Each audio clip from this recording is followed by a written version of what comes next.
নমস্কার, শুরু করছি প্যারালাল ঝলক। আপনাদের সাথে রয়েছি আমি উর্না। আপনারা এই প্রথম দেখছেন ডিজিটাল মিডিয়ায় বাংলায় খেলার খবরের বুলেটিন। ভারতীয় ও আন্তর্জাতিক ফুটবলের যাবতীয় খবর নিয়ে আপনাদের জন্য আমাদের বিশেষ সেগমেন্ট খেল সকার। ফুটবলার থেকে দলের সমস্ত স্টাফদের চুক্তি বাতিল করল আইএসএল এর ক্লাব উড়িষ্যা এফসি।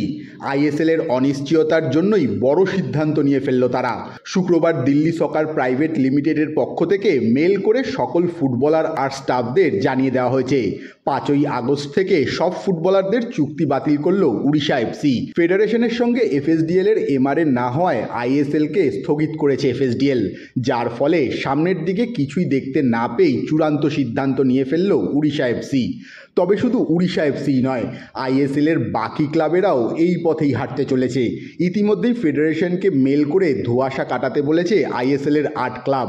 কিন্তু আইএসএল এর ভবিষ্যৎ নিয়ে কোনো নিশ্চয়তা না পাওয়ায় উড়িষ্যা এফসির মতো বেশ কিছু আইএসএল ক্লাবও তাদের সমস্ত কাজ সাসপেন্ড করতে চলেছে। ভারতীয় ফুটবলের নতুন কোচ হচ্ছেন খালিদ জামিল। 28 তারিখ দিল্লির ফুটবল হাউসে এক্সিকিউটিভ কমিটির বৈঠকে চূড়ান্ত শিলমোহর পড়তে চলেছে।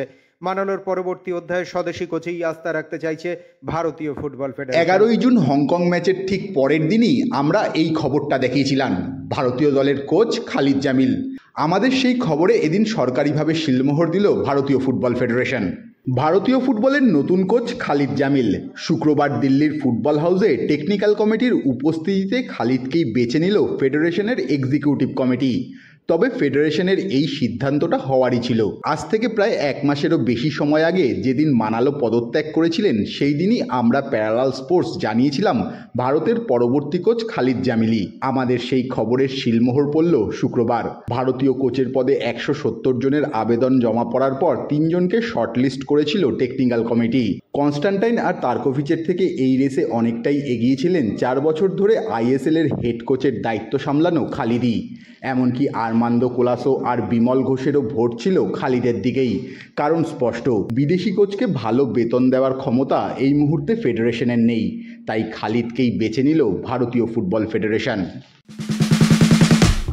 ভারতীয় দলের কোচ হয়েছেন খালিদ জামিল। তাহলে কি জামশেদপুরের কোচের দায়িত্ব ছেড়ে দেবেন তিনি? না, সে বিষয়ে এখনও কোনো চূড়ান্ত সিদ্ধান্ত হয়নি। খালিদ জামিল জামশেদপুর এফসির কন্ট্রাক্টেড কোচ। সেই দায়িত্ব থেকে তাকে সরিয়ে এনে ফুল টাইম ভারতের কোচ করা হবে কি না সেটা ভাবছে ফেডারেশন। আবার ডিসেম্বর পর্যন্তই ফেডারেশনের বাজেট নির্ধারণ করা আছে। তারপর খালিদের বেতন কিভাবে হবে সেটা নিয়ে রয়েছে ধোঁয়াশা। তবে জানা যাচ্ছে জামশেদপুর আর খালিদের সঙ্গে চুক্তির বিষয় নিয়ে আলোচনায় বসতে চলেছে ফেডারেশন। তারপরই বোঝা যাবে খালিদ জামিল জামশেদপুরের দায়িত্ব ছেড়ে ফুল টাইম ভারতীয় দলের কোচ হচ্ছেন কিনা। শেষবার 2011-12তে সাবিও মেদেরা ভারতের কোচ হয়েছিলেন। তার 13 বছর পর আবার কোনো ভারতীয় কোচ ভারতীয় ফুটবল দলের কোচিং করাবেন। ফেডারেশন খালিদ জামিলকে কোচ করার পর শুভেচ্ছা জানিয়েছেন বাইচুং ভুটিয়া। আর খালিদের কোচ বিমল ঘোষ বলছেন ওর হার না মানার লড়াই খালিদকে সকলের থেকে আলাদা করে তুলেছে।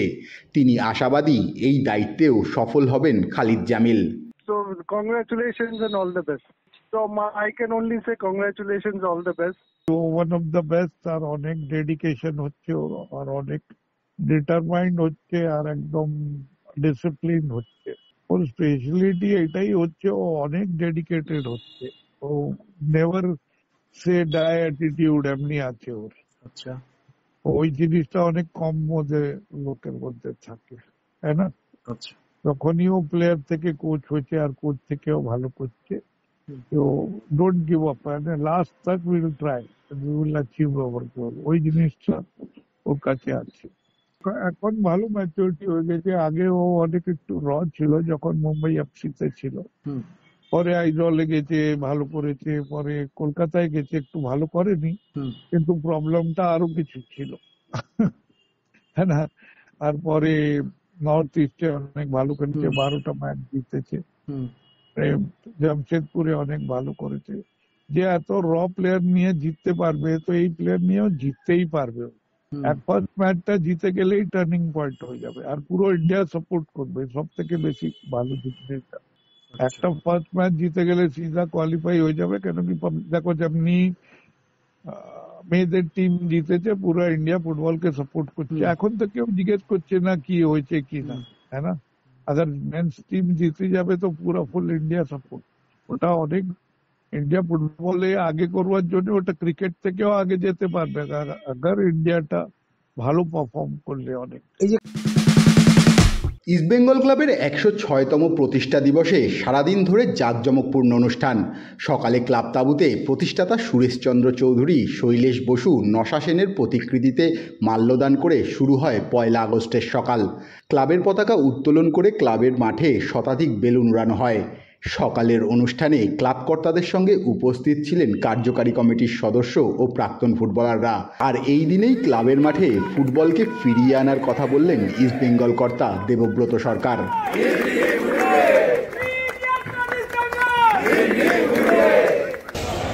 খেলবো তো, স্পোর্টস মিনিস্টারকে বলেছি, আর্মিকে বলেছি, হকির টাইম চেঞ্জ করো, আদারওয়াইজ আমাদের মাঠে খেলা যাচ্ছে না। এর পরের বছর থেকে আমাদের মাঠ না পাওয়া গেলে লিগ খেলবে। ইস্টবেঙ্গলের ভারত গৌরব সম্মান তুলে দেওয়া হলো ভারতীয় হকি তারকা শ্রীজেশকে। ইস্টবেঙ্গলের এই সম্মান পেয়ে অভিভূত শ্রীজেশ। ঝটিকা সফরে কলকাতায় এলেও ইস্টবেঙ্গলের আপ্যায়নে মুগ্ধ তিনি। পাশাপাশি ফিরে যাওয়ার আগে ভারত পাকিস্তান খেলা নিয়েও মুখ খুললেন শ্রীজেশ।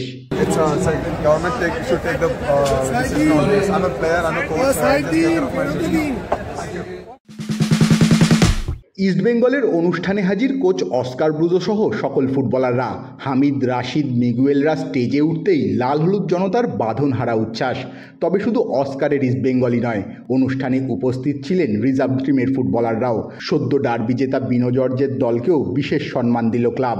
শ্রীজেশ যখন ভারত গৌরব পেয়ে তার অভিজ্ঞতার কথা বলছেন, তখনই ক্ষুদিরাম অনুশীলন কেন্দ্রে ঢোকে সিনিয়র টিম। আর লাল হলুদ ফুটবলারদের দেখে সমর্থকদের বাঁধনহারা উচ্ছ্বাস। তার জন্য কিছুক্ষণ বন্ধ রাখতে হয় শ্রীজেশের সাক্ষাৎকার। তাই তো সমর্থকদের এই ভালোবাসা দেখে মঞ্চে উঠে অস্কার ব্রুজো সমর্থকদের মুখে হাসি ফোটানোর প্রতিশ্রুতি দিলেন।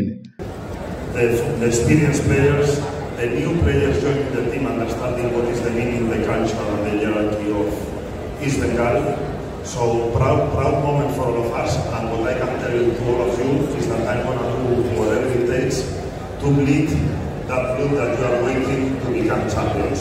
We have the support of our new players.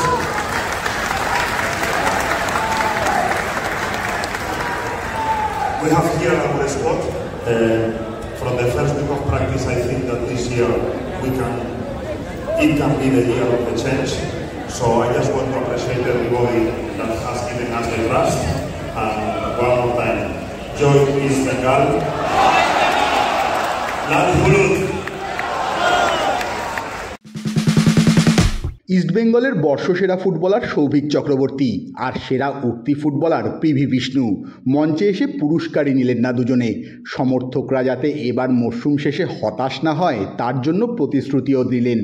Souvik বললেন, খারাপ সময় সমর্থকরা পাশে থেকেছে, এবার তাদের প্রতিদান দেব আমরা। আর বিষ্ণু জানালেন, তিনি পিভি বিষ্ণু হতে পেরেছেন এই লাল হলুদ সমর্থকদের জন্যই। Your support, that's why I am here, and I am enjoying every moment. This club, this legendary club. Thank you very much. Joy is coming. East Bengal সমর্থকদের সবার কাছে আমরা কৃতজ্ঞ। এই দুঃসময়েও আমাদের পাশে সবসময় থেকেছে। এটা ইস্ট বেঙ্গল বলেই সম্ভব, এবং আশা করবো এই বছরে ইস্ট বেঙ্গল এত বছর ধরে পাশে থেকেছে তার জবাব দিতে এবং সমর্থকদের মুখে হাসি দিতে। জয় ইস্ট বেঙ্গল।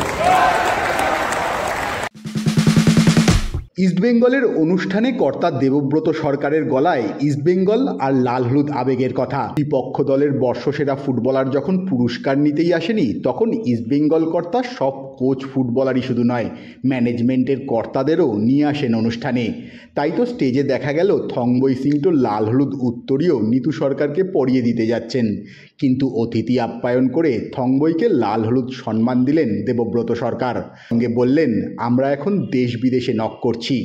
আমরা বাংলায় বাইরে যে দেশ বিদেশে আমরা নক করছি, তো সেটাই বল আমাদের ভাবনা চিন্তা গন্ডির ভিতরে যেতে পারে। একটু জ্বর হয়েছে, সমস্যা হয়েছে, ওষুধও পড়েছে, কাজও হয়। ইস্টবেঙ্গলের বর্ষসেরা কোচের পুরস্কার অ্যান্টনি অ্যান্ড্রুজের সঙ্গে দেওয়া হলো সঞ্জয় সেনকে, যা পেয়ে অভিভূত নয় হতবাক মোহনবাগানকে আই লিগ জেতানো কোচ। তাই তো তিনি বললেন, ইস্টবেঙ্গল ক্লাবে আমার 1% অবদান নেই, তবুও ওরা আমাকে এই সম্মান দিল, এটাই ইস্টবেঙ্গল। সঙ্গে যোগ করলেন, কোনোদিন সুযোগ আসলে সুদে আসলে পুষিয়ে দেবেন তিনি।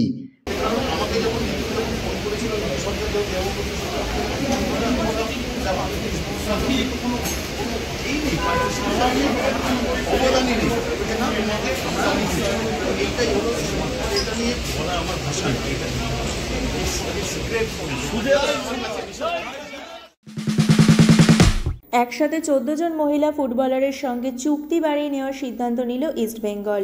এই তালিকার মধ্যে গোলরক্ষক হিসেবে রয়েছেন যথাক্রমে পান্থই জানু, মামুনি দাস। ডিফেন্ডারদের মধ্যে রয়েছেন যথাক্রমে সারিতা ইয়ামনাম, সাথী দেবনাথ, সুপ্রিয়া কিসপোত আর রিয়া সরকার।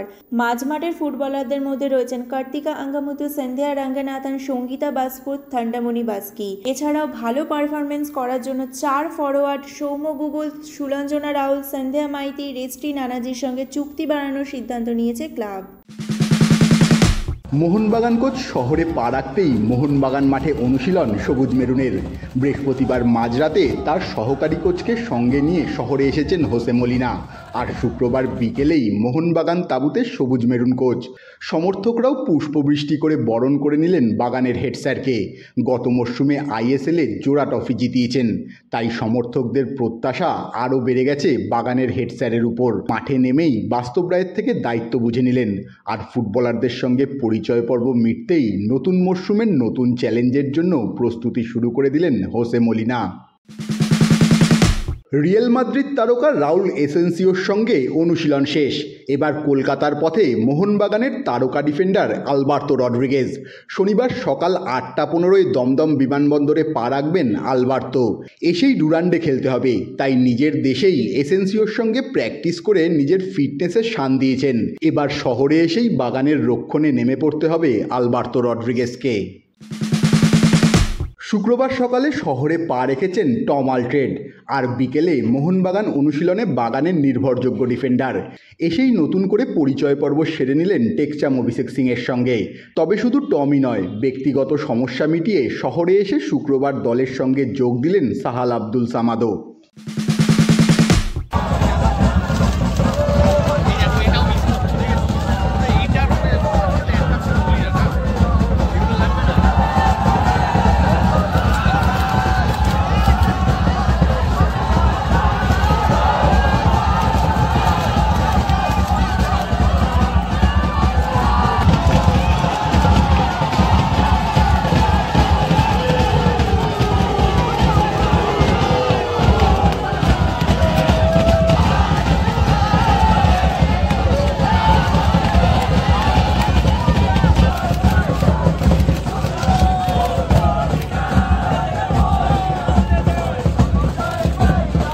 নিজেদের হোম ফ্যান্সদের মাঝে, নিজেদের দর্শকের সামনে, নিজেদের মাঠে নেমে পড়লো মোহনবাগান তাদের প্র্যাকটিসে।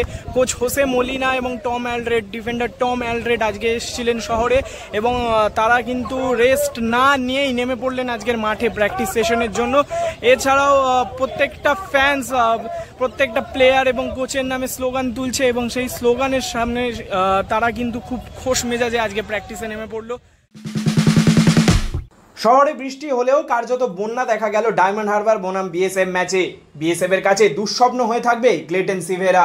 প্রথম ডুরান্ডে খেলতে নেমেছে ডায়মন্ড হারবার এফসি, আর দ্বিতীয় ম্যাচে ঝড় তুলল বাংলার এই নতুন ক্লাব। একতরফা ম্যাচে বিএসএফকে কার্যত মাঠের বাইরে বার করে দিল তারা। ম্যাচ শেষে ফলাফল 8-1।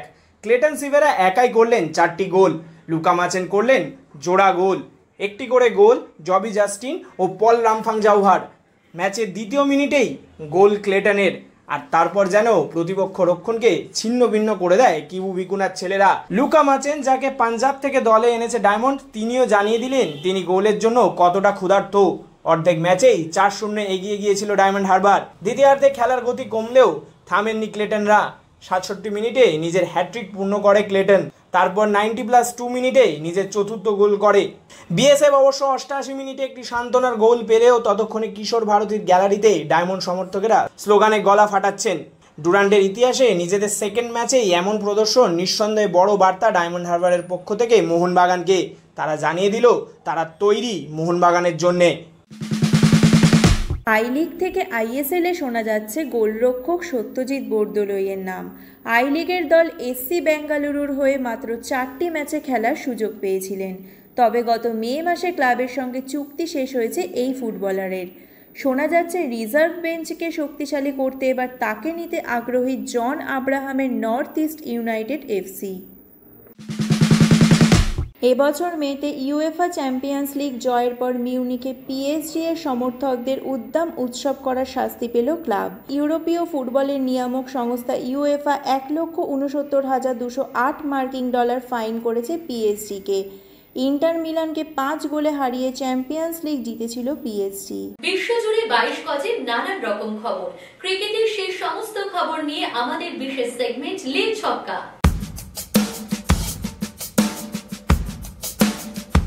বৃহস্পতিবার ওভালে ভারতের বিরুদ্ধে পঞ্চম টেস্টের প্রথম দিনে ফিল্ডিং করার সময় কাঁধে চোট পেয়ে মাঠ ছাড়েন ক্রিস ওকস। বাউন্ডারি লাইনে একটি বল ধরার সময় তার বাঁ হাত আর কাঁধে গুরুতর চোট লাগে। ইংল্যান্ড শিবির থেকে জানানো হয়েছে তার আবার মাঠে নামা অনিশ্চিত। কুলদীপকে ওভালে না খেলানোয় ভারতীয় দল গঠন নিয়ে প্রশ্ন তুললেন ভারতের প্রাক্তন অধিনায়ক সৌরভ গঙ্গোপাধ্যায়। তিনি বলেন কুলদীপকে ওভালে খেলানো উচিত ছিল। শুধু ওভাল কেন, লর্ডস কিংবা বার্মিংহামেও খেলানো উচিত ছিল, কারণ টেস্টের চতুর্থ কিংবা পঞ্চম দিন বিপক্ষকে চাপে ফেলতে গেলে ভালো স্পিনার দরকার। ইংল্যান্ডের অবস্থা দেখেছেন, উইকেট রাফ থাকা সত্ত্বেও ভারতীয় ব্যাটিংকে ওরা চাপে ফেলতে পারেনি, কারণ ওদের টিমে ভালো মানের কোনো স্পিনার নেই। ইংল্যান্ডের বিরুদ্ধে 9টি ইনিংসের 3টিতে রান পেয়েছেন যশস্বী জয়সওয়াল, ব্যর্থ 6টি ইনিংসে। ওভাল টেস্টের প্রথম ইনিংসেও বৃহস্পতিবার রান পেলেন না যশস্বী জয়সওয়াল। ওপেন করতে নেমে 2 রান করে আউট হয়ে গিয়েছেন। কিংবদন্তি সুনীল গাভাস্কার বলে দিলেন কোথায় ওর সমস্যা হচ্ছে।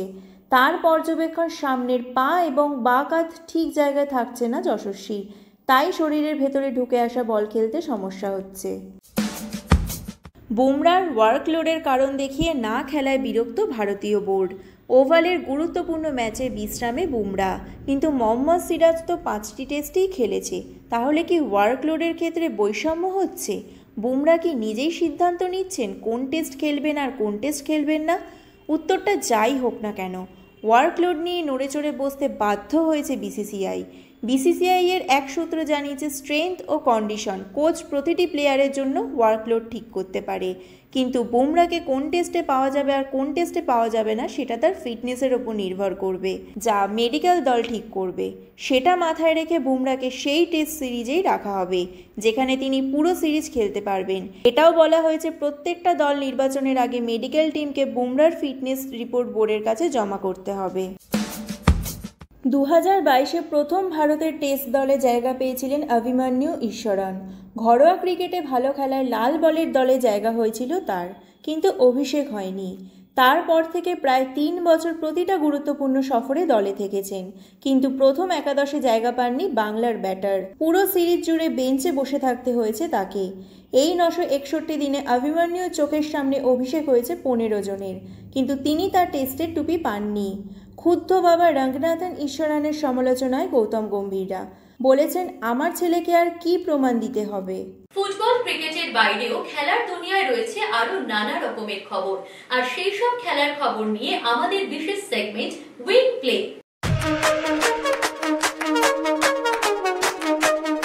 অনূর্ধ্ব 17 বিশ্ব কুস্তি চ্যাম্পিয়নশিপে ভারতের হয়ে সোনা জিতলেন রচনা। পেফি দ্বারা আয়োজিত এই বিশ্ব কুস্তি চ্যাম্পিয়নশিপে 43 কেজি বডি ওয়েটে খেলেছেন তিনি।